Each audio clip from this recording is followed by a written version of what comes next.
here we are, back in my happy place. I really love this trike.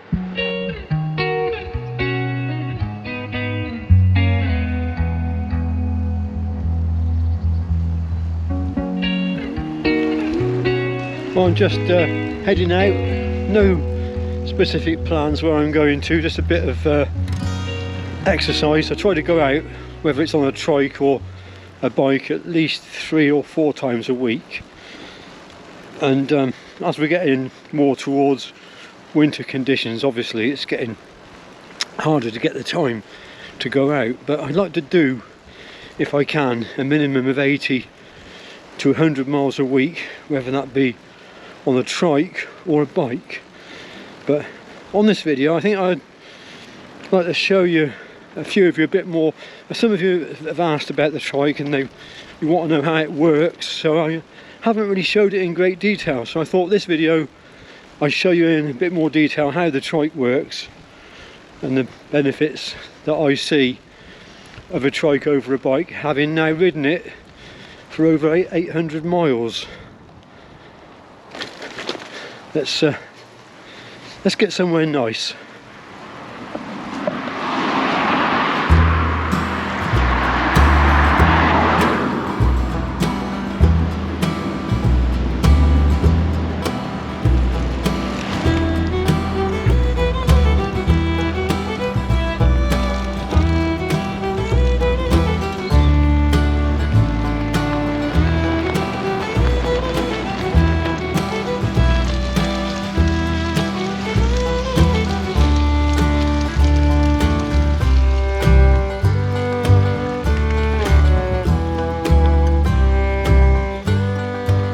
There's often a kingfisher. You often see a kingfisher on this little pond.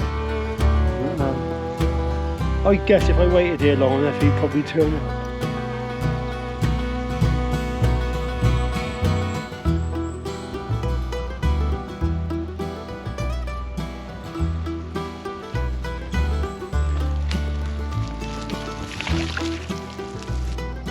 Well, much nicer environs now, that's for sure. Away from the busy road, in a local park, surrounded by trees, which I love. And not only do I love trees, I also love very much my Ice Q trike. And I'll bring you in now for a closer look and just show you a few things. As someone did ask, how does it work? You didn't show your trike, so here's the opportunity to do that. Well, as you can see, it's a 3-wheeled recumbent. Recumbent means that you lie or you sit back and you're close to the ground. That gives you the benefit of less wind resistance as you travel along. The trike is driven at the back wheel, but there's a long chain. The chain's about 2.5 to 3 times longer than a conventional bicycle chain, and it's driven by chain rings and pedals at the front. Mounted on the front I've got a T-bar which came with the trike, and I've mounted a torch stroke bicycle flasher. It's got different modes, so I can it's quite bright when you get down to the right angle. You can probably see that better. Quite visible. And I've mounted my Garmin on there, which is a cycling computer. I've got a bottle cage on the back of the trike. I've got a rack I can mount a couple of panniers and another light, which when you get down at the right angle gives you a good bright flash. Conventional bicycle components, 20-inch wheels, 1, 2, 3, 4, 5, 6, 7, 8, 9 speed. Hub on the back, derailleur, and the chain runs through tubes, so that keeps the chain clean and minimises the maintenance. The trike does come apart if you need it to. You can dismantle it there, and you can dismantle it at the front. But this Ice Q is the non-suspension, so it's, if you pump the tyres up really hard, it is quite a jarring ride. So I find if I keep my tyre pressures down to about 35 to 40 psi, then the ride is very comfortable, quite acceptable. Mesh seat, which allows your back to breathe, and it will go lower than this. Actually, it's set to the mid setting, and it will go down lower, but as it is, it's fine. Steering and controls are via this steering control here, and I've got brakes which individually brake each wheel, left or right. There's no back brake. This changes the gear ratios on the back wheel. This one changes the chain ring, and it's sort of set up with kingpins, if you like. So you can see we've got like kingpins going through an angle there, and it's set up very clever because the inboard wheel turns more than the outboard wheel to allow the trike to handle and corner well. So that's how you steer the thing. It's quite a basic thing, I think, really, but they are not cheap. To buy a trike like this brand new now, you're looking at over £3,000. I didn't pay that. I bought this second hand, and I paid less than £800 for it. I think 750. So you can pick them up reasonably priced. And the other thing to notice is also, you can see the ground clearance. It doesn't seem that great, and this is the sporty version, and it's probably about 4 inches of ground clearance there. But I've never bottomed it out, never.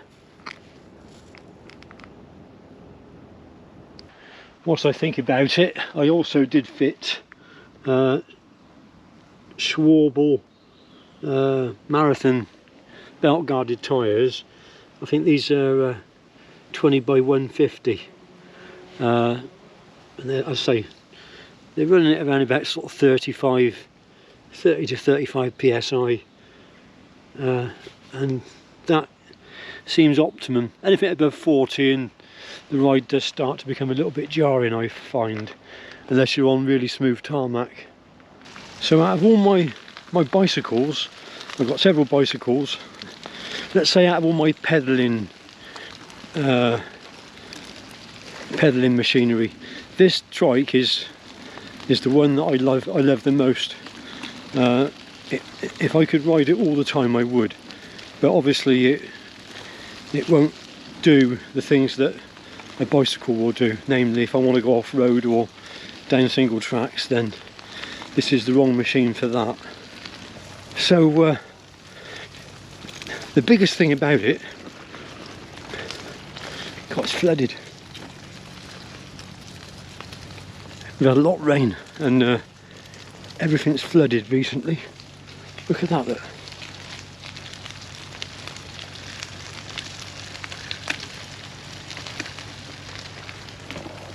The biggest pro to the trike is, without doubt, comfort and fun. And if something's comfortable and fun, then it's something you'll want to do. If something is not fun and not comfortable, you'll be less inclined to want to do it. So that's a great positive about the trike. It is more comfortable than a bicycle.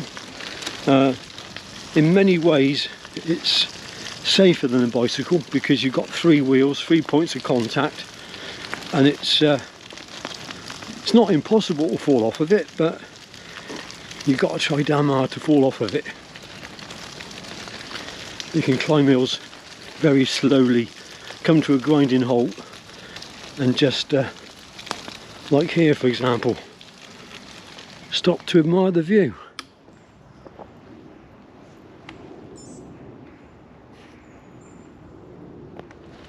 Lovely time of year.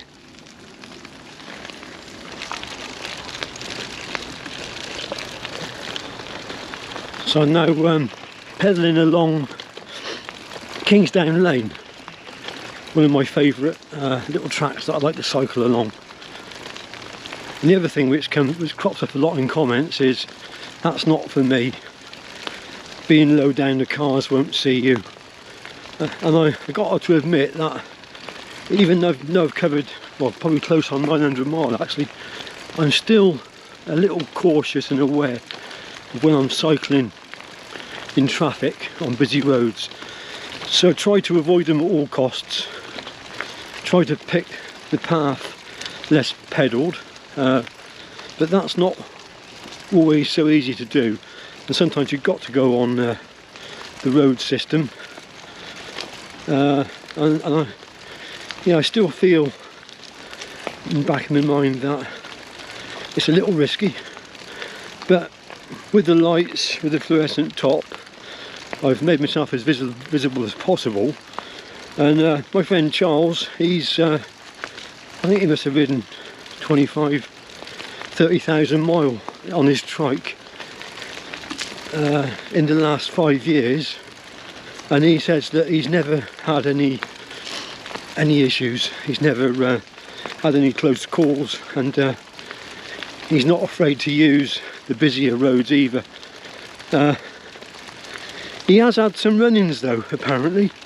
He did tell me, I'm sure he won't mind me sharing, but he was once shot at by some youths with an air rifle, and not so long ago someone threw a bottle of water at him. I'm going into reverse here because I just spotted something interesting. Yeah, look at that.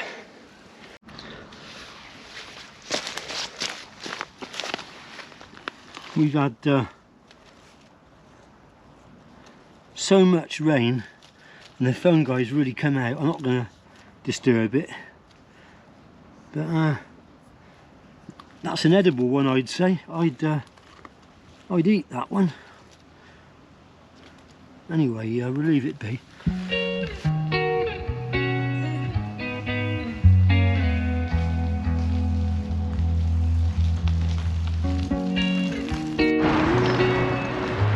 I've just had an uphill climb into the village of Blunsdon.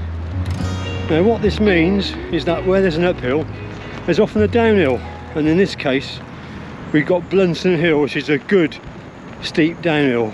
And the good thing about these trikes, they go downhill very well, better than a bike. You'll soon see. Just about to head down Blunsdon Hill now. We're picking up speed.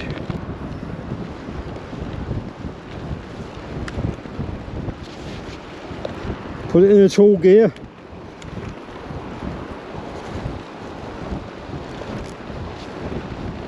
There we go.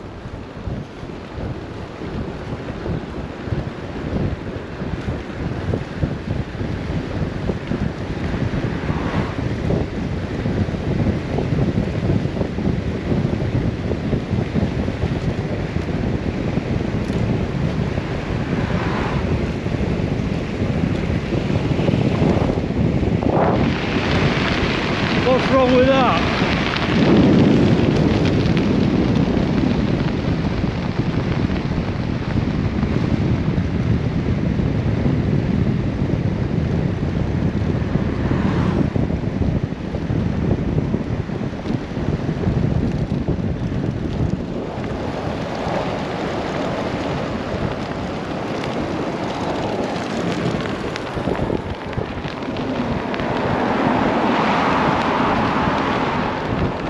That blows the cobwebs away.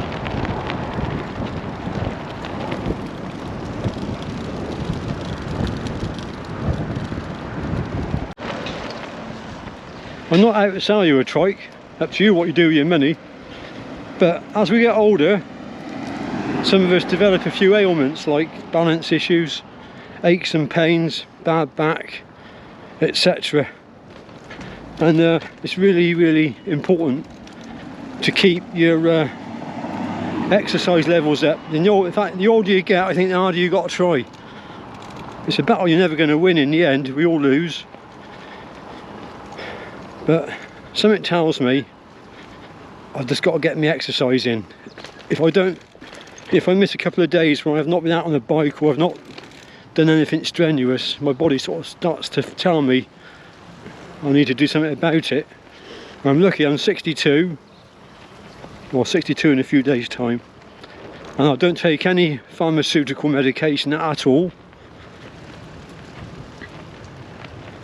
But going back to the trike, anyone that has got a few issues, health issues, it'll get you out. It's something you can do in comfort. And so a long day in the saddle on a normal bicycle, you know it. Your backside's hurting, your neck's hurting, your body's hurting. A long day on the trike and you're basically not hurting at all. It's so good. Oh. This guy's kind of almost blocked the road. There, so another reason to go out and get one if you are thinking about getting one. If you are thinking about getting one, I would say don't think, just go out and get one. They're that good. The only limiting factor is they won't go everywhere that a normal bike will go, so bear that in mind. So it wasn't that long ago that this place wasn't here. This is Tadpole Village. It's all new builds all around. Yeah, all new.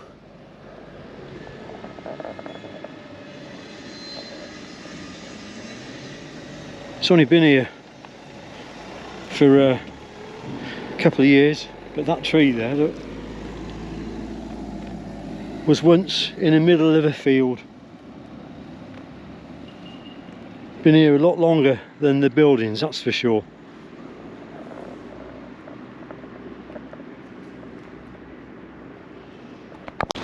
So I'm now making my way along a nice quiet country road, heading towards the village of Purton. Going this way, it takes us over a level crossing. So you don't see too many of those these days, but there's a nice level crossing down here.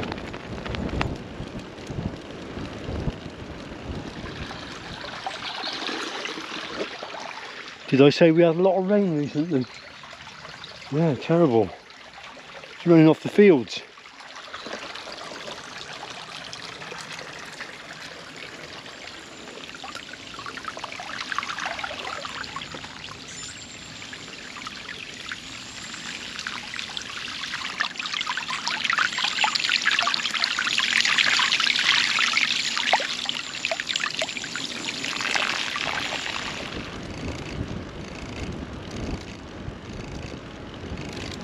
Oh.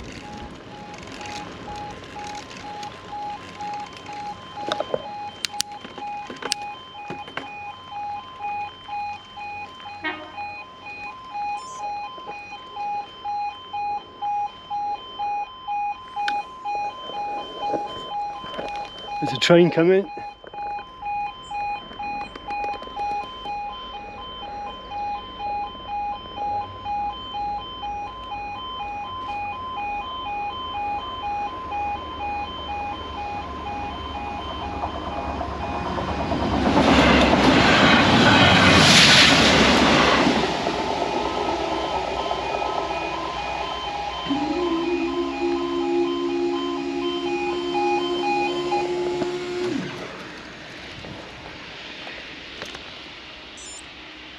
There goes the train. Yeah, the great thing, you can stop on a trike, you haven't got to get off. No balancing to do. Love it.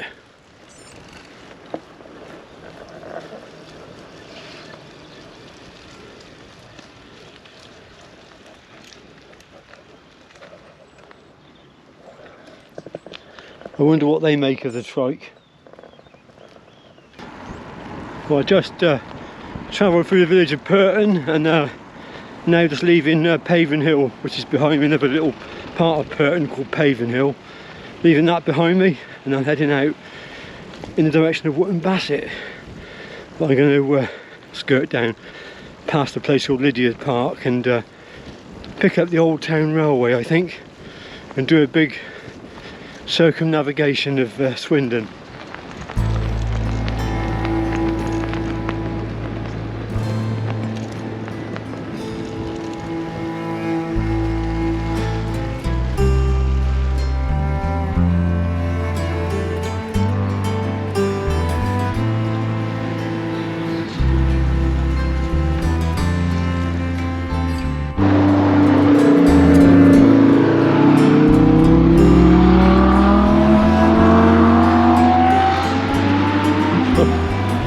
Mental, isn't it? One good thing about Swindon is that there's lots of cycle routes and ways to cross over the busy roads. Having said that, I'm now going to go on the road. We're on a quieter road now. So Blade Grove now, just near junction 16.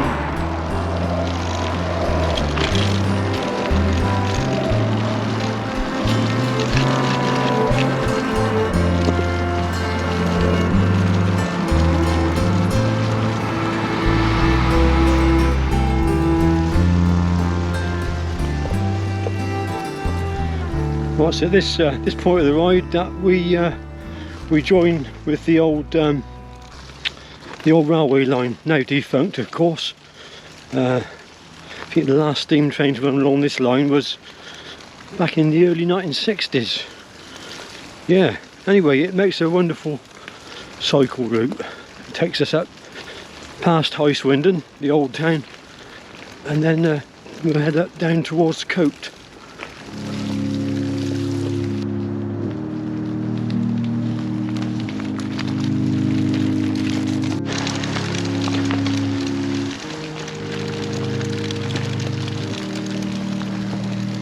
So we got an uphill climb for the next couple of miles. Not a steep climb, it's just a gentle ascent all the way. A low gear makes it an easy ascent. We've already got some nice height and we're just crossing over now the old Wilts and Berks canal. My friend Chloe would tell me that that's the canal down there. Really quite nice cycling along the old railway track. If you can imagine it, well, not that easy, not that difficult to imagine actually, because I put the drone up for you. But there's an embankment, and the railway track traverses along the embankment, steadily climbing all the way.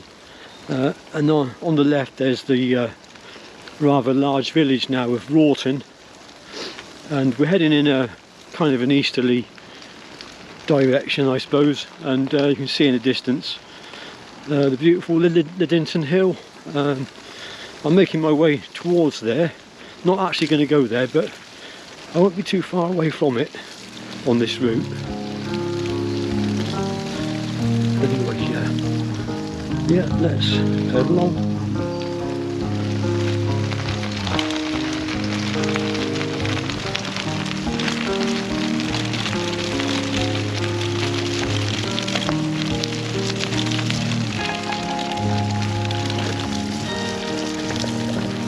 We're getting up towards the top of the town now, and there's a natural spring. There's water flowing down the side of the track at this point, and this used to supply a mill. There's a mill behind me, and just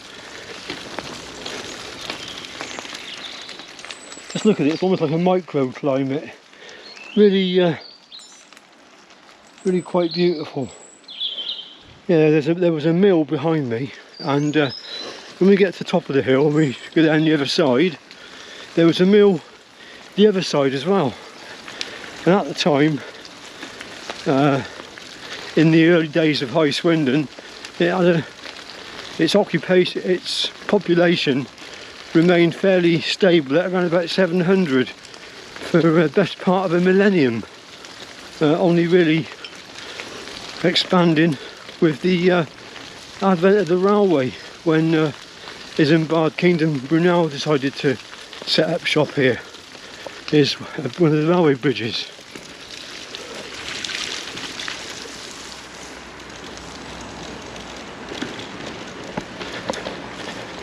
So the bridges remain, the tracks long since gone. Well, we've made it down to Cote now. This was a beautiful small hamlet back in the day, and the birthplace of a favourite author of mine who I spoke a lot about recently, Richard Jeffries. He was born down here. Anyway, my route back will take me via Medbourne Lane, Liddington, Bamborough, and finally Stratton St Margaret, and then we'll be home. So if you want to see the route, I'll put the link to my Strava. You can check it out. There we are. Richard Jeffries' birthplace.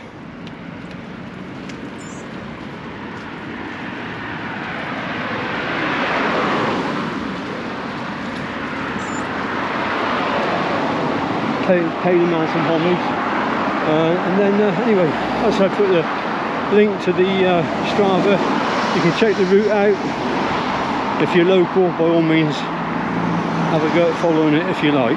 Anyway, we're now going along Dayhouse Lane on the way home. Thanks for watching. I'll see you on the next one when I'm out wild camping again.